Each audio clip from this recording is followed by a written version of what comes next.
que nos interessam e dizem respeito a todos são principalmente questões de combinações. Compõem-se de objetos, acontecimentos e pensamentos de pessoas. As experiências de pés por eles moldadas teriam de ser indeterminadas, em sentido restrito, exatamente como acontece com esta. A natureza não é obrigada a estabelecer separação nítida entre pensamento e objeto que nos esforçamos por fazer para separar de tal maneira a telepatia da clarividência.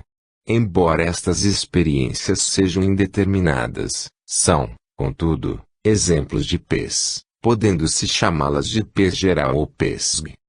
Do futuro. A ciência galgou muitas barreiras aparentemente intransponíveis.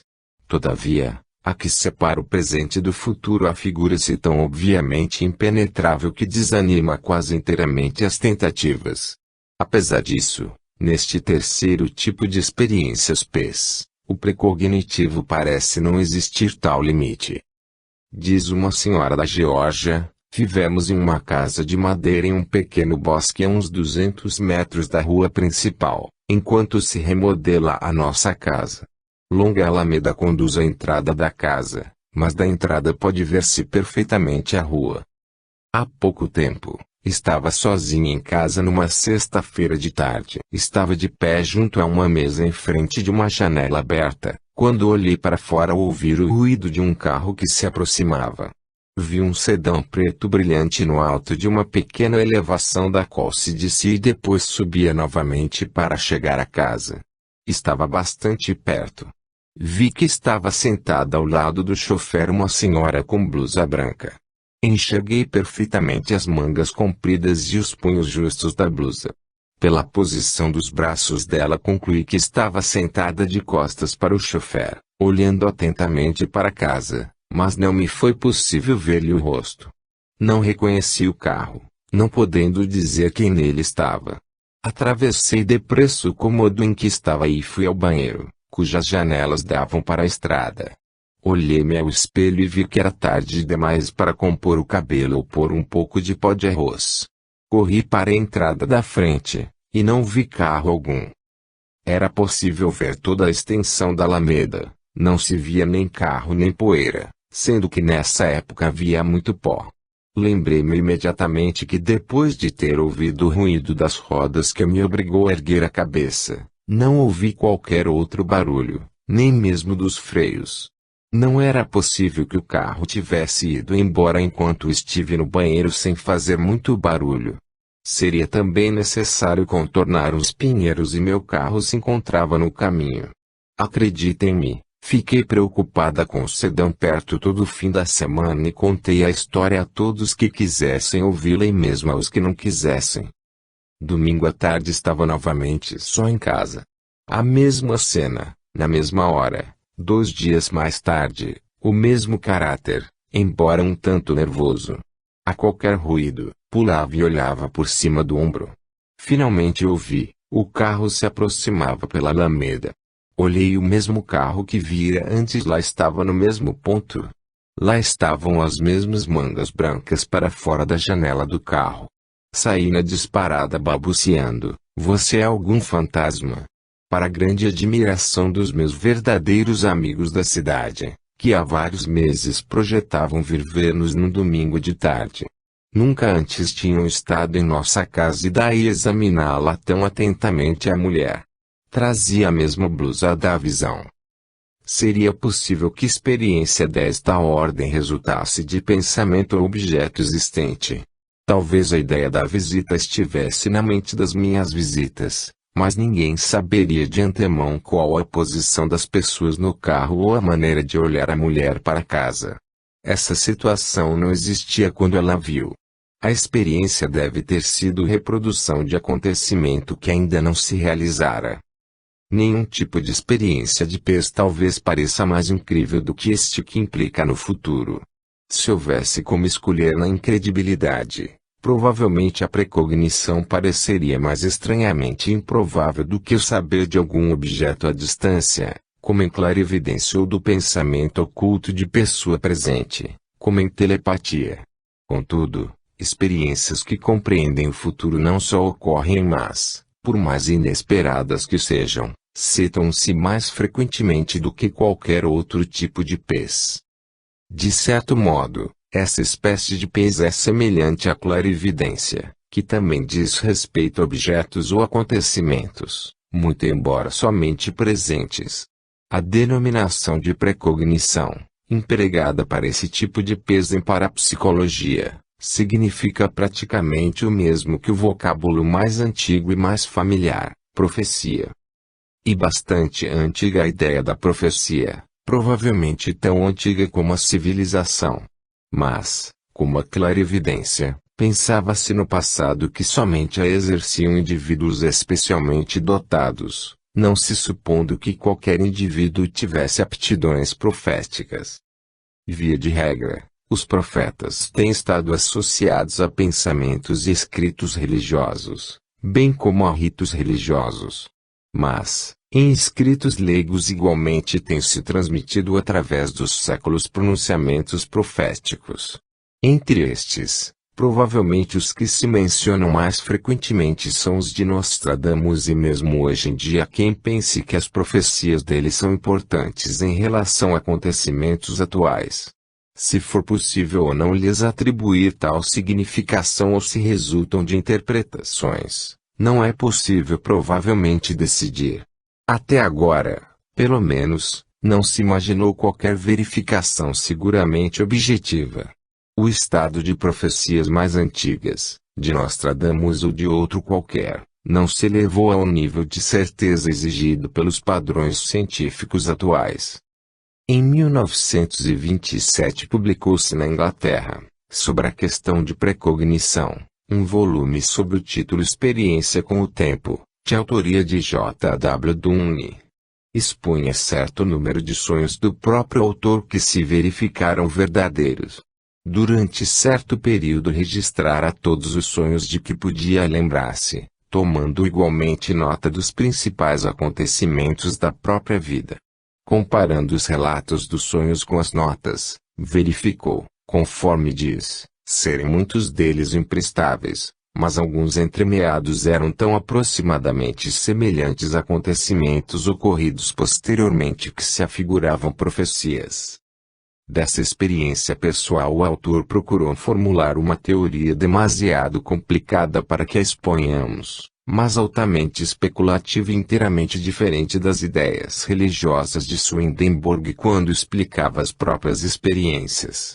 A teoria de Dunne, que é, antes de tudo, reconsideração filosófica da natureza do tempo, estimulou o pensamento em relação à precognição. O relato desses sonhos despertou a atenção de muitas pessoas para os seus, contribuindo assim para apressar o dia em que o fenômeno da precognição recebeu afinal o estudo necessário. Na realidade, tem-se relegado inteiramente às idades passadas a ideia de profecia. Afigura-se tão completamente improvável como a ocorrência atual que, como a própria ideia de pez, passou a parecer incrível. Além disso, para muitos constitui ideia indesejável, devido às indagações que suscita. Por exemplo, se alguém tiver um sonho precognitivo, estará condenado a pô-lo em execução? Neste caso, não possuiria livre-arbítrio. Será o destino dele irrevogavelmente fixado? A ideia de precognição faz surgir estas e outras perguntas. Quando, porém, se procura estudar qualquer ideia nova e revolucionária, impõe-se examinar primeiramente os fatos, antes de tropeçar-lhe nas implicações possíveis. Muitas pessoas, como aquela senhora da Geórgia, que não são líderes consagrados pelo seu mas simples mortais, passam por experiências que só por si sugerem a previsão de acontecimento futuro. Que espécie de acontecimento?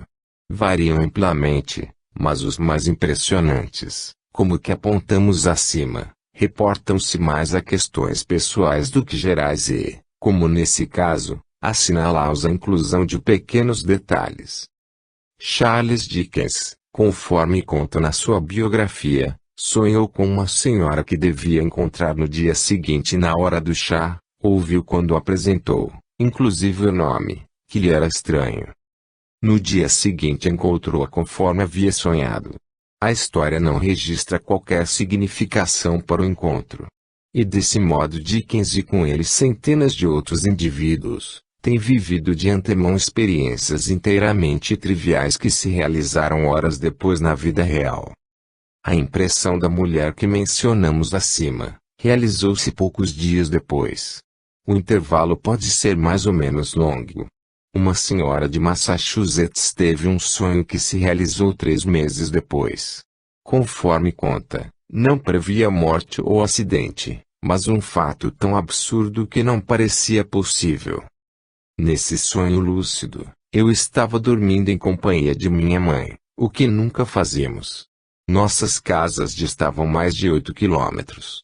Minha mãe despertou durante a noite devido ao choro do netinho e acendeu um cigarro. Enquanto segurava o fósforo inflamado, viu um percevejo subindo pela parede. Exclamou: "Nossa Senhora, olhar ali!" e levou automaticamente o fósforo sobre o inseto. Acendeu outro fósforo e viu mais percevejos nos lençóis de nossa cama. Acendendo uma lâmpada de bolso para não acordar o netinho, nós duas apanhamos os percevejos que estavam no lençol e os jogamos em um cinzeiro onde havia restos de fósforos acesos. Aproximamo-nos do berço e vimos um correndo-lhe pela face. Horrorizados acendemos a luz e passamos o resto da noite a dar caça aos percevejos. Cerca de 3 meses depois, meu marido foi passar fora o fim de semana. Meu pai tinha passado a trabalhar à noite, de sorte que a convidei para passar comigo à tarde ficando para dormir, o que nunca fizera antes. Durante a noite o choro da criança nos acordou. Enquanto eu procurava acalentá-la, minha mãe acendeu um cigarro e o resto já sabemos. Não posso explicar o sonho, mas sim os percevejos. Eu e meu marido tínhamos sido convidados para passar uma semana em uma velha fazenda de New Hampshire. Havia uma cama de casal para nós, mas fomos forçados a levar o berço para a filhinha.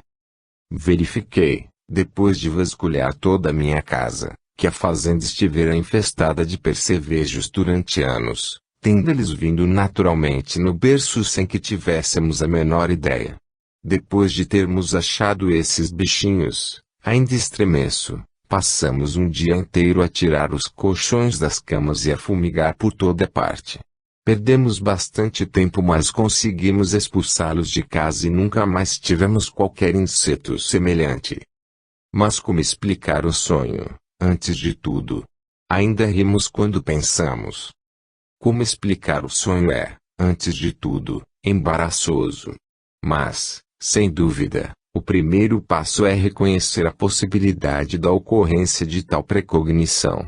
Os que se satisfazem em pensar milagrosas as profecias em grande escala do Antigo Testamento, não suscetíveis de explicação científica, dificilmente seriam de opinião que se devesse exigir explicação miraculosa ao invés de científica no caso da profecia de uma invasão de percevejos.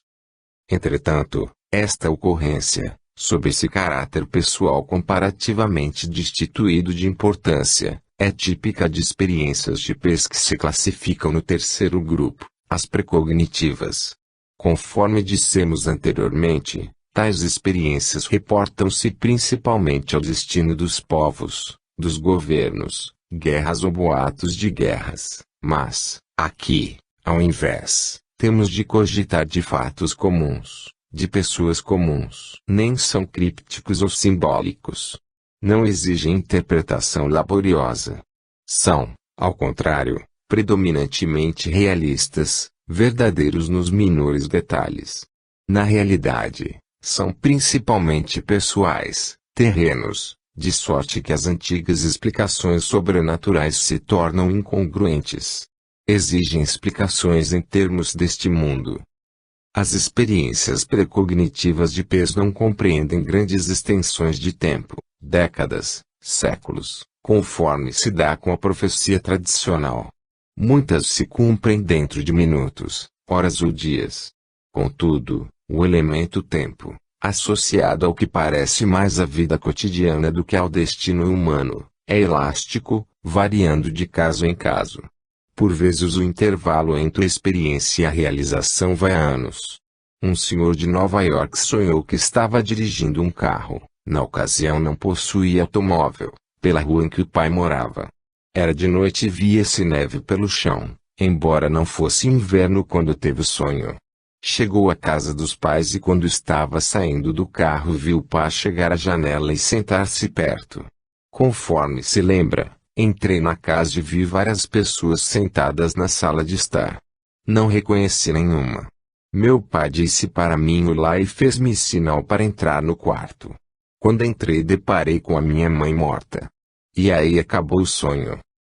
10 anos mais tarde eu recebi uma noite a comunicação de que minha mãe havia morrido repentinamente. Tomei o carro que então possuía e dirigi-me para a casa dos meus pais à noite, quando nevava. Ao sair do carro vi meu pai sentar-se perto da janela. Entrei na casa e vi vários parentes e amigos, a quem reconheci. Meu pai disse olá e fez sinal para que entrasse no quarto. Lá estava minha mãe morta. Quando se consideram casos de precognição, surge sempre a questão de saber se a própria pessoa passará mais tarde pela experiência. Às vezes tal não se dá. Uma senhora, cuja carta não assinada é o único documento que aqui pode figurar, diz que quando cursava a escola telefonou em um fim de semana à mãe comunicando que em vez de ir para casa teria de ficar para acabar uma experiência sábado à tarde. Depois, diz ela, no sábado à tarde, quando voltava para o dormitório, um senhor que chamarei viu perguntou-me se queria ir com ele a um piquenique que a associação a que pertencia realizaria no dia seguinte, perto de um lago a uns 90 quilômetros de distância. Tinha me encontrado anteriormente com Bill algumas vezes e prometi que iria. Não pensei mais no assunto quando às 10 horas da manhã seguinte minha mãe me telefonou. Estava perturbada, eu percebia, e pediu-me que não deixasse o dormitório naquele dia mas aí ficasse no meu próprio quarto, dizendo que me explicaria a razão quando voltasse para casa no fim da semana seguinte. Tranquilizei-a dizendo que assim faria e logo desliguei o telefone. Comecei a reunir o que precisava para o piquenique, inclusive a minha roupa de banho. Estava, porém, um pouco preocupada com o telefonema, porque minha mãe não é nervosa e não se preocupava muito comigo. Bill chegou de automóvel mais ou menos nessa ocasião e dirigimos-nos para o lago. Fomos o único par que nadou e, como o dia estava quente, não fomos imediatamente mudar de roupa, mesmo porque os cômodos estavam na outra extremidade do parque, a uns 5 quilômetros de distância. Já de tardinha dirigimos-nos para lá e mudamos de roupa. O caminho de volta atravessava 2 trechos de floresta em que não se via ninguém e foi aí que aconteceu. Enfim, para encurtar a história, não tenho meio de dizer de outro modo, fui violentada. Devo lembrar que Bill não era tipo de badernas. Pertencia à família abastada, era presidente da associação e todos gostavam dele no terreno de esportes. Fiquei tão chocada e envergonhada que não mencionei o fato a ninguém e até hoje ninguém o soube embora circulasse em nosso grupo que eu e Bill tínhamos tido uma divergência e não saímos mais juntos. No fim de semana seguinte fui para casa e logo que ficamos a sós, minha mãe perguntou se eu havia ficado no dormitório no sábado anterior. Lembrando-me do telefonema, garanti-lhe que assim tinha feito, não desejando recordar-me do que acontecera. Perguntei-lhe por que havia pedido e ela riu dizendo que desejava somente ter a certeza de ter ficado estudando, mas depois de alguma insistência disse-me a verdade.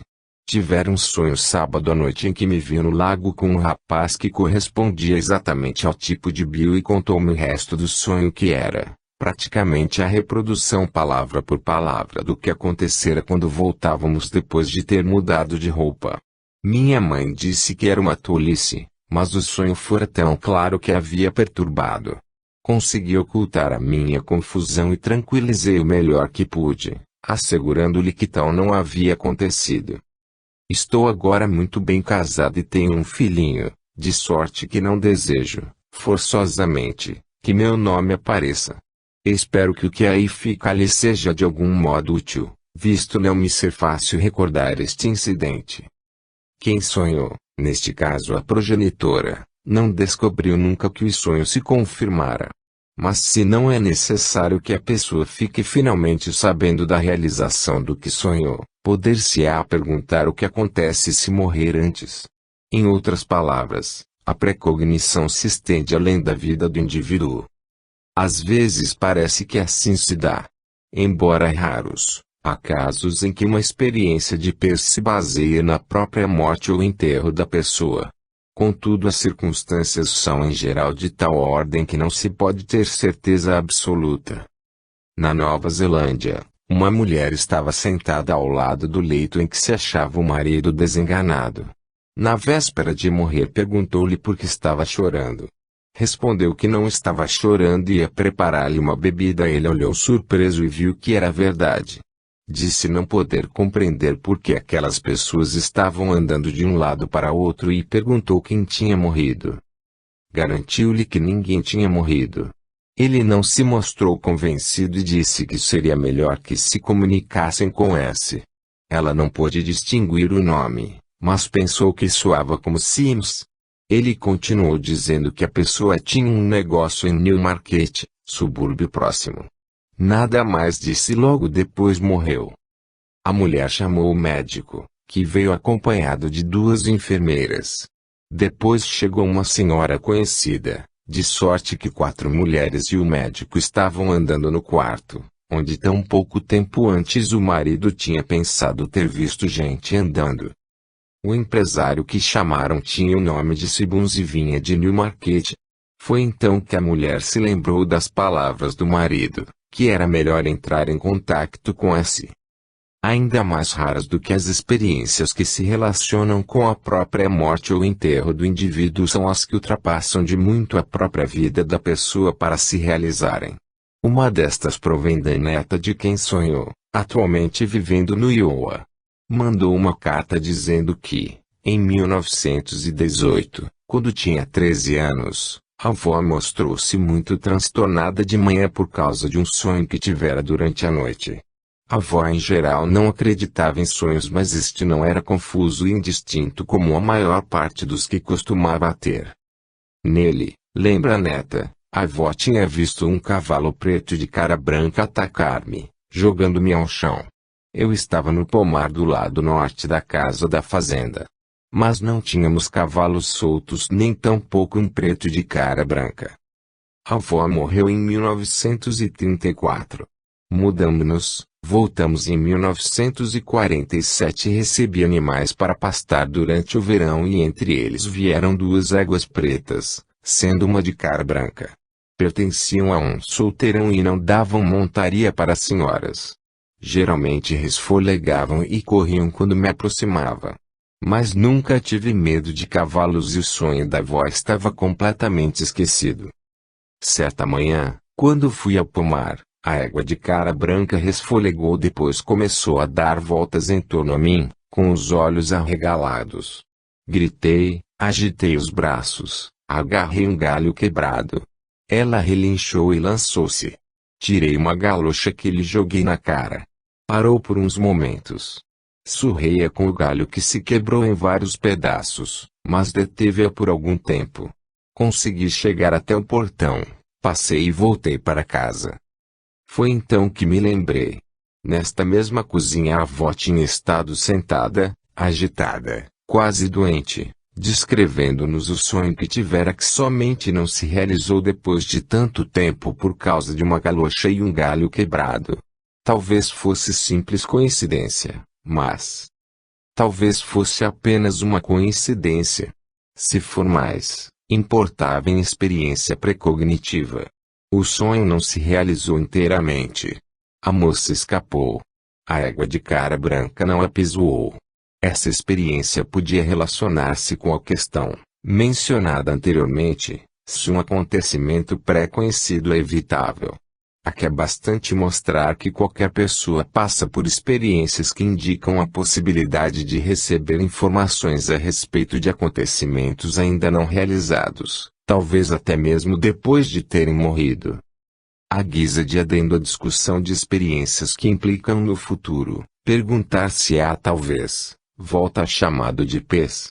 É bastante esquisito que seja difícil responder, embora à primeira vista se afigure fácil.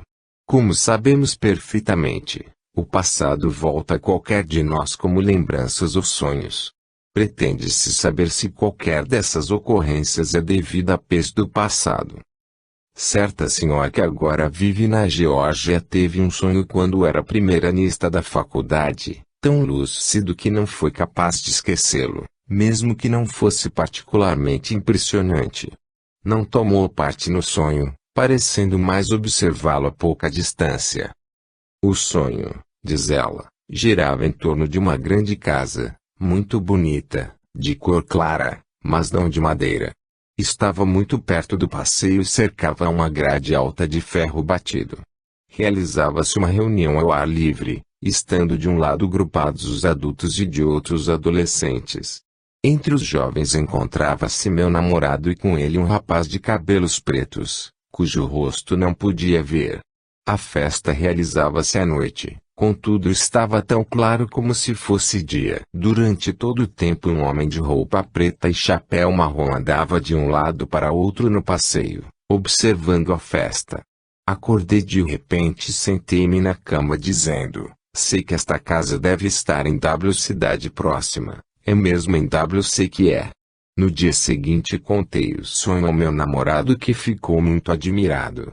Quando acabei, disse-me que essa reunião tinha se realizado há 3 anos, tendo ele esquecido quase completamente. Levou-me a ver a casa em W, que era como havia visto no sonho, podendo eu ver agora que externamente era acabado em cor amarelo creme. Explicou-me que o amigo era John, que eu também conhecia e o gramado tinha sido iluminado por refletores na noite da festa.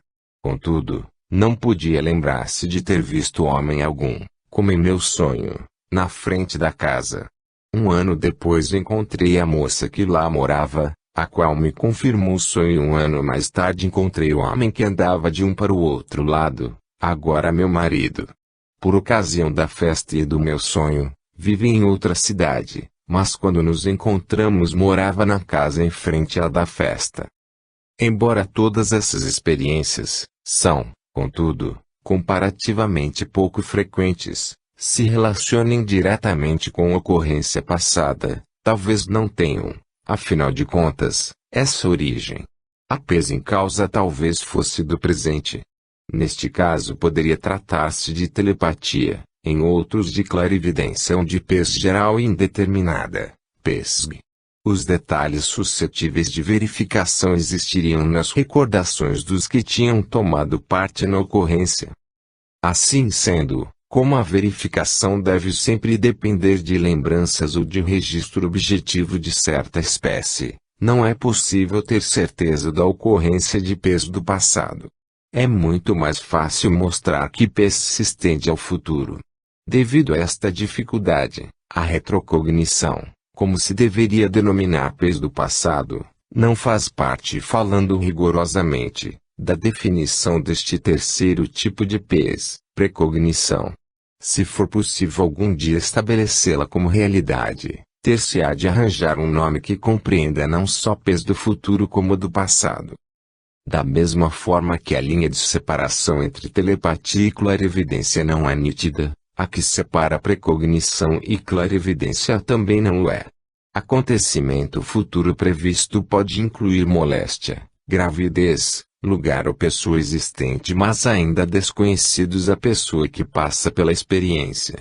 Em casos tais não é possível dizer se trata de clarividência ou precognição ou de uma combinação de ambas. Certa senhora residente em Chicago recebeu comunicação do filho que trabalhava em Louisiana, que se apaixonara e casaria em novembro. A carta era curta e não descrevia a noiva. Dizia somente que viriam visitá-la no Natal e tinha a certeza de que a mãe gostaria dela. Diz a mãe, sem dúvida estava curiosa a respeito dela, visto como ele não me dava qualquer informação da aparência ou da personalidade da noiva. Umas 3 semanas antes do Natal tive um sonho muito claro. Ouvi bater a porta e, ao abri-la, vi o filho abraçando bela jovem, rechonchuda, de olhos grandes azuis e cabelo louro comprido em tranças em volta da cabeça. O filho disse: "Bem, mamãe, aqui está ela." Esperei ansiosamente que chegassem e quando vieram o sonho se realizou. Era exatamente como a tinha visto em sonho. Nesse entrelaçamento de elementos presentes e futuros em muitas experiências de peso observa-se novamente, como se dá nas combinações de elementos de telepatia e clarividência, que a natureza não é tão rigorosa quanto aos seus limites como procuram ser as classificações feitas pelo homem. Nestas combinações de tipos de peso afigura-se muita vez que a dificuldade da classificação provém não só da insuficiência de informações obtidas na experiência, mas também da própria realidade que não é tão divisível como pensamos, compondo-se do presente e do futuro ou de elementos de telepatia e de clarividência. Quase todas as experiências abarcadas pela definição de psi classificam-se em qualquer dos três grupos seguintes: telepático, clarividente e precognitivo. Tais as divisões de pés que se encontram no laboratório que devem ser os principais tipos de pés conforme expressos na natureza. Por este motivo pode dizer-se que as duas orientações de provas, espontânea e experimental, entrelaçam-se e sustentam-se mutuamente. É possível mesmo levar essa ideia um pouco mais avante. Quando se classificam as experiências nestes tipos de pés, poucos casos restam e mesmo estes têm possível protótipo na pesquisa. Estes casos que sobram não se ajustam à categoria de pés porque a informação que proporcionam não se apresenta primariamente como ideia, mas como efeito físico de certa espécie. Este tem, então, de transladar-se a ideia. Classificam-se tais ocorrências como efeitos psi possíveis, embora não como exemplos de pés, e devido a elas os termos pés e psi não são inteiramente sinônimos. O último é mais vasto, compreendendo essa espécie física de efeito, bem como ideacional ou pés cognitivo. A discussão destas experiências físicas que sobram e da pesquisa destinada a apoiá-las somente se realizará muito para diante neste volume, quando se alcançar o lugar que lhes é particularmente apropriado. 3. Formas da experiência de pés. Não é possível ler ou ouvir falar de muitas experiências de pés sem compreender que aparecem em consciência sob muitas formas. Sem dúvida, algumas são sonhos e outras não, mas mesmo além dessa distinção um tanto óbvia, os sonhos apresentam diferenças, e assim também as várias experiências quando o indivíduo está acordado. O fundo de trabalho experimental em parapsicologia não é de grande auxílio quando se procura compreender tal mixórdia. Praticamente, tem-se conduzido todas as experiências no ambiente um tanto limitado do laboratório, no qual evidentemente não ocorrem sonhos. Mas, nas ocorrências da vida, o alcance das condições fica menos limitado, sendo de esperar certa variedade de maneiras ou formas de experiências. Contudo, conforme se verifica, o número de formas realmente diferentes não é ilimitado. Desde que se comece a procurar semelhanças fundamentais, não é difícil descobrir, por baixo das variações superficiais, certa semelhança ou ordem.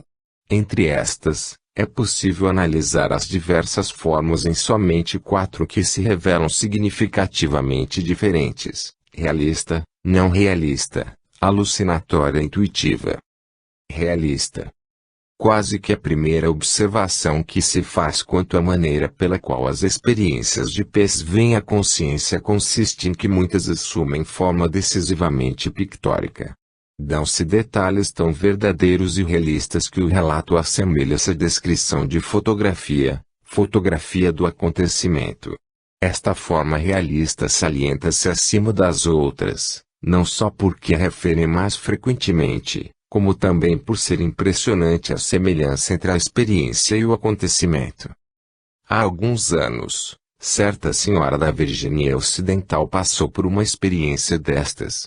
O pai resolvera mudar-se para Utah, onde adquirira um terreno que ninguém ainda havia visto. Ela e o marido tinham também resolvido ir para o oeste. No sonho, enquanto ainda se encontrava na Virgínia Ocidental, Ela se encontrava em Utah olhando a certa distância para a cidade mais próxima das terras do pai. Via o clarão do sol poente derramado sobre a terra plana, refletindo-se a luz nos telhados das casas. Mas em torno, até onde a vista alcançava, só se via desolação cor de cinza. O deserto dilatava-se por milhas e milhas, árido e solitário, vazio por todos os lados. Contemplando-o invadia um sentimento de desolação que a levou a compreender que era tão só sonho, embora fosse notavelmente lúcido. Foram para Utah. Ela e o marido, porém, ficaram terrivelmente desapontados. Não estavam preparados para a mudança. Conforme diz, não eram do estofo de pioneiros e dentro em pouco passaram a sentir saudades das montanhas cobertas de matas da Virgínia Ocidental. De sorte que, dentro de pouco tempo colocaram as malas no carroção e o pai levou-a com o marido para a cidade, onde poderiam tomar uma diligência. Quando se aproximavam da cidade atravessando o platô elevado, chegaram repentinamente à escarpa onde a estrada descia. E lá estava o sonho. Era exatamente a cena. A cidade à distância espalhada sobre a terra plana, o sol iluminando os telhados das casas e o deserto em torno. Sentiu que a tinha visto antes. O sonho e a realidade eram idênticos. A maior parte das experiências de peixe são sonhos, mas ocorrem exceções. O caso da mulher que viu um carro cheio de pessoas chegando poucos dias antes de terem realmente vindo visitá-la é um exemplo, como o da mulher do lavrador que, enquanto lavava os pratos em um dia frio, viu no olho do espírito o filho mais moço cair em um lago que estava a uns 450 metros atrás da casa e fora da vista devido ao pomar. Não era possível que visse realmente o lugar, mas era como se estivesse vendo o marido entrar na água para tirar o menino, levando-o para casa com a água a gotejar das roupas e depois a trazê-lo para perto do fogão da cozinha e esfregá-lo com toalhas para enxugá-lo. Acabou de lavar os pratos e pôs-se a amassar o pão, ainda preocupada com a visão. Nesse momento olhou pela janela e viu o marido entrando no terreiro, com o rapaz a gotejar nos braços.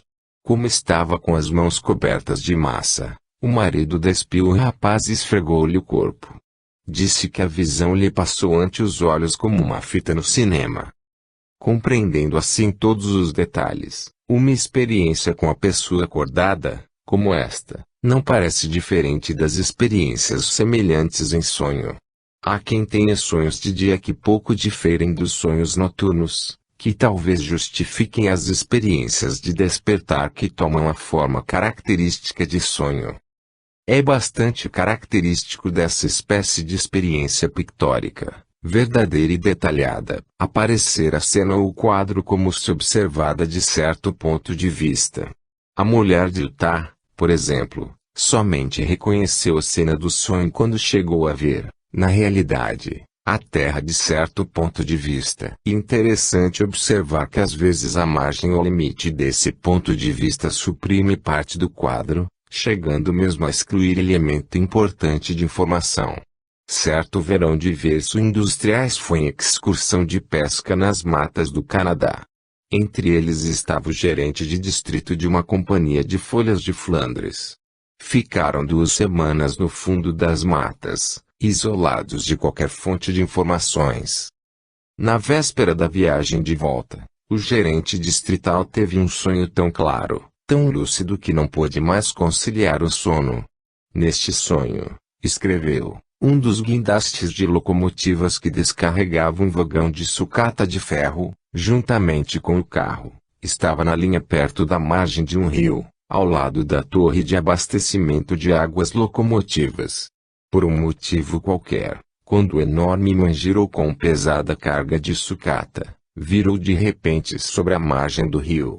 O operador, que chamei pelo nome, pulou do guindaste e caiu por baixo dele quando desceu aos trambolhões à margem do rio, desaparecendo finalmente de vista quando o guindaste parou ao final 6 metros abaixo do nível da água.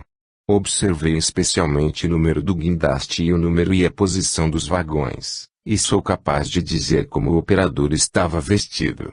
Além disso, Observei aproximadamente o estrago causado ao guindaste. Não sabia, contudo, o que afinal acontecera ao operador. Desaparecera sob ou por trás do guindaste depois que este parou. Em outras palavras, eu observava o acidente de algum ponto no rio ou do outro lado. Quando cheguei à fábrica no dia seguinte, a primeira pessoa que encontrei foi o chefe das oficinas.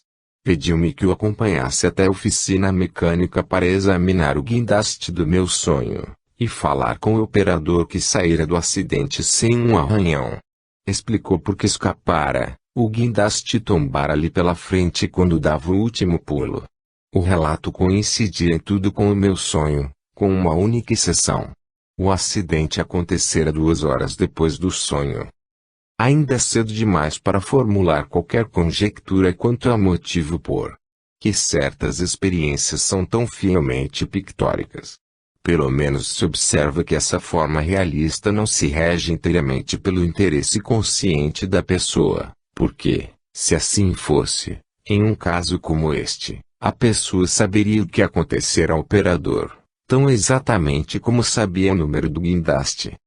A forma pictórica ou realista não só é comum nas experiências de Peirce, mas é fácil de reconhecer devido aos detalhes precisos. Estes tornam pouco provável que se ponham de lado experiências dessa ordem como simples coincidência. Não realista. Da mesma sorte que é possível transmitir a verdade tanto pela ficção quanto por descrições concretas, exprimem-se muitas mensagens de Peirce mais por meio de não realismo do que realismo. Em janeiro de 1945, escreve certa senhora de São Francisco: sonhei que meu filho único, então prestando serviço militar no Pacífico, aproximou-se quando eu estava ocupada na cozinha entregando-me o uniforme encharcado de água, gotejando. O rosto revelava expressão magoada, e sentindo-me confusa e perturbada, mas nada dizendo, comecei a torcer o uniforme para retirar a água, enquanto a cor azul do pano toldava a água e me aumentava o sentimento perturbado, confuso e perplexo. Billy, que estava de pé perto de mim, recebeu das minhas mãos o uniforme e, jogando-o no tanque, fez-me voltar para ele e tomou-me nos braços dizendo: não é terrível, mãe, não é terrível. Embora em ocasião alguma tivesse dado qualquer motivo de preocupação quando se metia em vadiações um tanto sérias até os 19 anos, pensei, no sonho, que talvez estivesse envolvido em alguma dificuldade que julgava fosse aflitiva para mim, porque dizia, é exatamente, mãe, o que esperava não tivesse de ouvir nunca. De sorte que lhe disse como costumava dizer anteriormente: querido Billy, lembra-se. Nada tão terrível que não se possa resolver com calma. Fomos para a sala de estar e quando me sentei ele veio sentar-se no meu colo, pôs os braços em volta do meu pescoço e encostou a cabeça ao meu ombro, soluçando, sem dizer palavra. Abracei e repentinamente passou a ser novamente criancinha e me via niná-lo como fazia antigamente. Quando deixou de soluçar acordei, mas o sonho me ficou presente ao espírito nitidamente. Isto se deu segunda-feira de noite. No domingo seguinte, à tarde, veio visitar-me um capelão da 13ª Base Naval de Long Beach, na Califórnia. Nessa ocasião morava na Califórnia do Sul, comunicando-me que tinha havido um acidente qualquer com o navio em que Billy estava, mostrando-me uma longa lista dos que faltavam, constando dela o nome do meu filho. Verificou-se mais tarde que todos quantos figuravam na lista, 250 rapazes, haviam morrido, reduzidos a pedaços impossíveis de identificar, quando o navio, carregado de toneladas de munições, cargas de profundidade e bombas, tinha sido torpedeado pelo inimigo em Long Beach, Guadalcanal, naquela mesma noite de 20 de janeiro em que eu sonhara tão lucidamente com Billy. Dizia este sonho a verdade? Quase nenhum detalhe era real, desde a primeira cena em que a mãe torceu o uniforme até o momento em que se transformou nos braços dela na criança que fora antes. Entretanto, o sonho, em seu significado mais profundo, era perfeitamente verdadeiro. Embora inteiramente diferente pela forma dos sonhos realisticamente verdadeiros que analisamos anteriormente, este transmitia o sentimento de tragédia indiretamente por meio de fantasia e dramatização sonhadora. Nele pode ver-se a combinação da informação PES com as lembranças do filho quando ainda pequeno. Em conjunto, a fantasia era bastante complicada, mas quando a memória não entra em cena, a tendência do espírito que sonha em dramatizar a situação salienta-se ainda mais nitidamente. Em 1943, no Carolina do Norte, a garçonete de um café tinha por patrão um belo rapaz que começou a prestar-lhe atenção. Disse que era vendedor em Boston, solteiro e convidou-a a ir ao cinema. Depois de vários encontros, ela começou a gostar dele e dentro em pouco falavam de casamento. Uma tarde ele disse que tinha de fazer uma viagem rápida a Boston, mas voltaria em uma semana para então marcarem a data do enlace. Na noite seguinte ela teve um sonho. Uma mulher débil, triste, de cabelos castanhos e prestes a dar à luz apareceu-lhe e disse que era esposa dele. No dia seguinte a garçonete soube por alguém que tinha ouvido a conversa pelo telefone, que não era viagem de negócios a Boston que o chamara a esta cidade, mas sim a mulher que estava prestes a dar à luz. O rapaz voltou dentro de uma semana e quando a moça lhe contou que sabia da conversa pelo telefone, confessou a duplicidade, confirmando a coincidência da descrição do sonho com a figura da esposa. Embora quase todas as experiências não realistas sejam sonhos, vez por outra se revela a tendência não realista quando a pessoa está acordada. Toda a questão está na diferença entre sonhos noturnos e diurnos. Por exemplo, em Cincinnati há alguns anos jovem senhora estava lavando, à tarde, os pratos do almoço. O marido ausentara-se a negócios. De repente, olhando pela janela, viu, como que aturdida, a figura da morte atravessando a correr o gramado. Desapareceu em um momento, deixando-a fria, agitada e horrorizada. Sabia que ocorrera algum acontecimento terrível.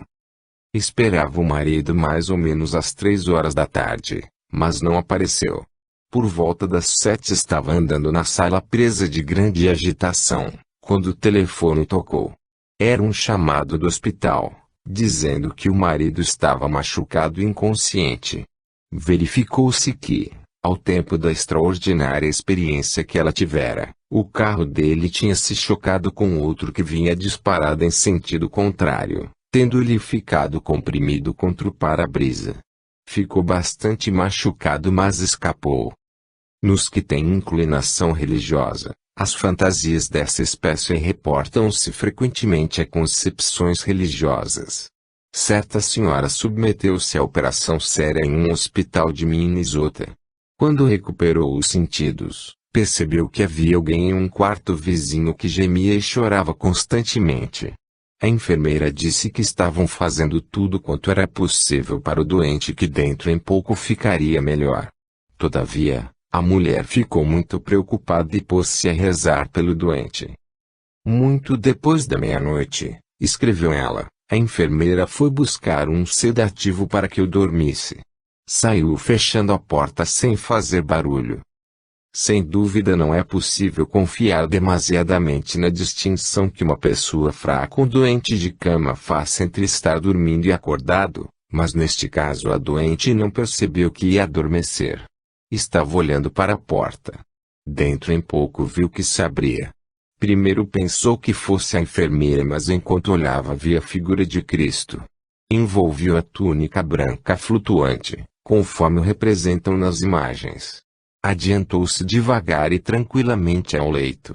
Pensei que tinha vindo por minha causa, mas, pondo a mão no travesseiro sorriu e disse, vim por causa dele. Está tudo bem. Depois, tão tranquilamente como tinha vindo, saiu, fechando a porta. De certo modo tudo parecia muito esquisito. Olhei para o relógio e vi que eram 2h40 da madrugada. Na manhã seguinte, a doente disse à enfermeira, o homem do outro quarto morreu de madrugada, não é?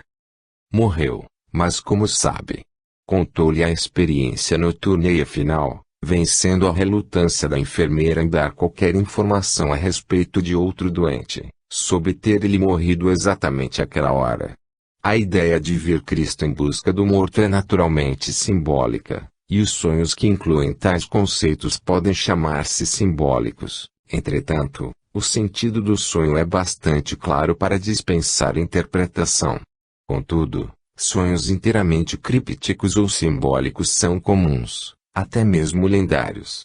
Abundam em todas as épocas da história narrativas que os compreendem. O aspecto velado e misterioso dá-lhes atração e interesse que em muitos cedem os do sonho realista mais singelo. Aos olhos da ciência, contudo, a correlação com a realidade que se supõe simbolizem deixa muitas vezes de convencer, como deixa de ficar provada. Em geral é bastante fácil ler simplesmente a significação. Em inúmeras experiências dessa espécie, não se dá qualquer indicação precisa da pessoa, do tempo ou do lugar, que estão presumivelmente em causa. Naturalmente, o acontecimento apropriado que se segue considera-se como o cumprimento da experiência, sem qualquer prova de correlação entre o mesmo e o sonho. Um senhor idoso do Texas conta que durante perto de 20 anos tem se repetido o mesmo sonho: perdi um dente. Desapareceu. Sinto com a língua que está faltando. Contudo, unho todos os dentes, perfeitos. 1 ou 2 semanas depois de um destes sonhos, sei da morte de um amigo íntimo ou parente.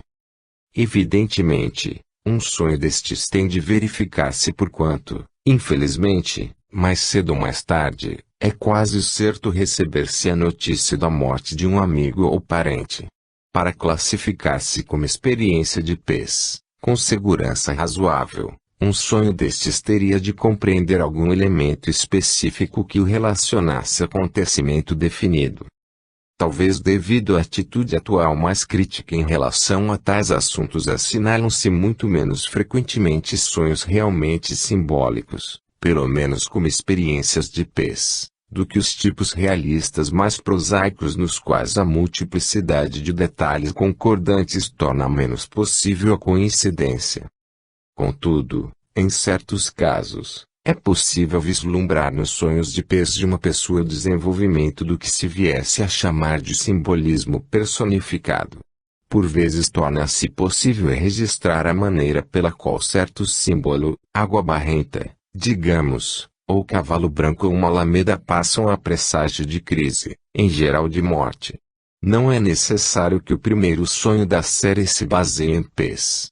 Pode ser sonho ordinário de fantasia, mas se der em um momento crítico e significativo, seria provável que ficasse estampado inconscientemente de sorte que mais tarde, quando ocorrer crise comparável, mesmo somente suscetível de se conhecer por meio de impressão de PES, a mesma fantasia venha a repetir-se, dando assim origem a sonho simbólico de PES. No Carolina do Sul, em certa tarde quente de julho, a ama de uma menina de uns 12 anos de idade, mandou-a brincar fora de casa, porque a mãe estava muito doente. A ama foi para o pátio e adormeceu na rede. Sonhei que via minha mãe, disse ela. Andava em bela alameda, afastando-se. Corri o mais depressa possível mas compreendi que não seria capaz de alcançá-la, então chamei-a. Voltou-se, fez um gesto com a mão, e disse: volta, minha filha, teu pai está precisando de ti. Voltei imediatamente e entrei em casa. Meu pai veio ao meu encontro no vestíbulo, abraçou-me e disse: filha, preciso de ti. Tua mãe nos deixou. Quando lhe disse que a tinha visto andando rapidamente pela alameda que nunca antes conhecera, ele respondeu: deve ter te dado o último adeus. Este sonho ficou comigo durante muitos anos até hoje, porque tenho continuado a ver em sonhos essa mesma alameda. No primeiro, meu irmão mais moço estava doente em um hospital em outro estado. Eu estava doente e não podia ir fazer-lhe companhia, mas meu pai com os outros irmãos estava com ele quando morreu.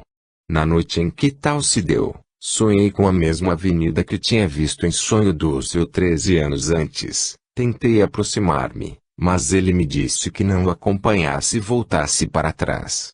Quando meu pai trouxe o cadáver para o enterro, contei-lhe o sonho e referi-me a hora. Respondeu que meu irmão havia falecido poucos minutos antes da hora em que acordei. Depois, em janeiro de 1947, tínhamos recebido amigos para um jogo de bridge. Quando se retiraram, fomos ambos dormir. Tive o mesmo sonho. Desta vez era meu marido que andava pela Alameda. Corri e pedi-lhe que parasse. Também ele, neste sonho, ergueu a mão e disse: "Volta, que os nossos filhos precisam de ti."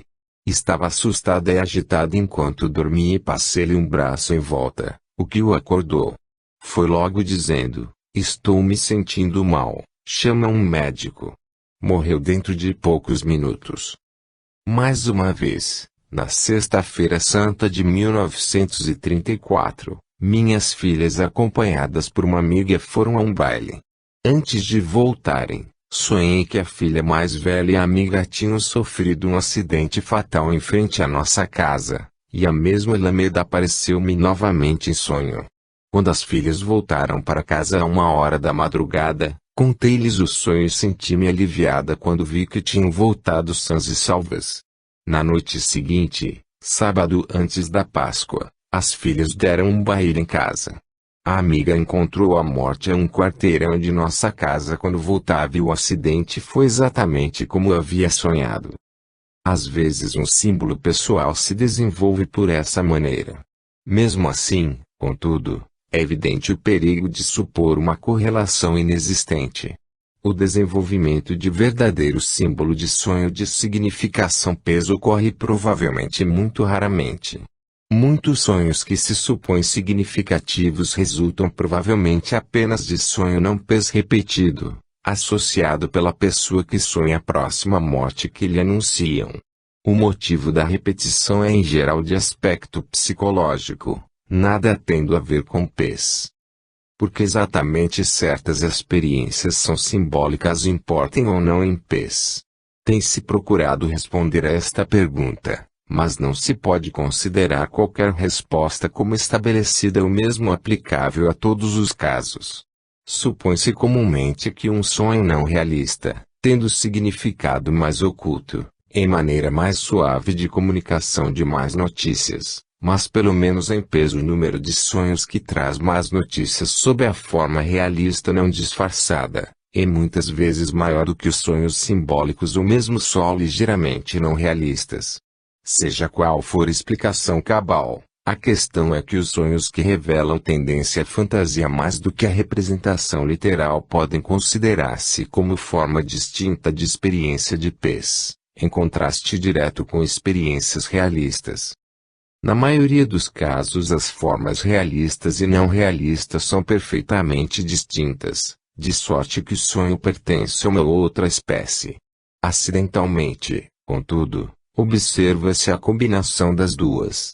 Serviria de exemplo se quem sonha tivesse impressão não realista de fazer uma visita ou viagem durante a qual visse certa cena em detalhe verdadeiro e realista. Uma senhora da Califórnia sonhou que tinha ido visitar uma amiga da mãe dela que vivia em Austin, no Texas. Não fora nunca ao Texas e não recebera ultimamente qualquer comunicação dela. Disse que no sonho entrei em uma grande casa quadrada, antiga, do sul, que tinha um pátio central com escadaria e quartos de cada lado. Ninguém veio ao meu encontro, de sorte que subi as escadas. A obra em madeira era escura e brilhante e era capaz de jurar que não havia a menor partícula de pó na casa. Olhei de relance para os quartos ao passar e tive a impressão de espaço e graciosidade, bem como de alguns móveis antigos. Não se viam cortinas. Tudo se encontrava na maior ordem possível. Ao subir as escadas começou a penetrar meu espírito um sentimento de sossego e felicidade. Cheguei a uma porta fechada. Abri e entrei.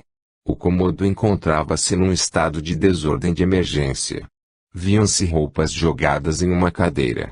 Uma cama de lona, de aspecto esquisito, que não condizia com os outros móveis, estava aberta no meio do quarto. Nela estava deitada a minha amiga. Cumprimentou cordialmente e sentei-me perto dela. Conversamos agradavelmente por muito tempo. Afinal tive de retirar-me. Durante o sonho tinha apreciado tudo bastante, mas quando acordei pela manhã e recapitulei o que vira, fiquei preocupada com a minha amiga. A cama baixa de lona, de aspecto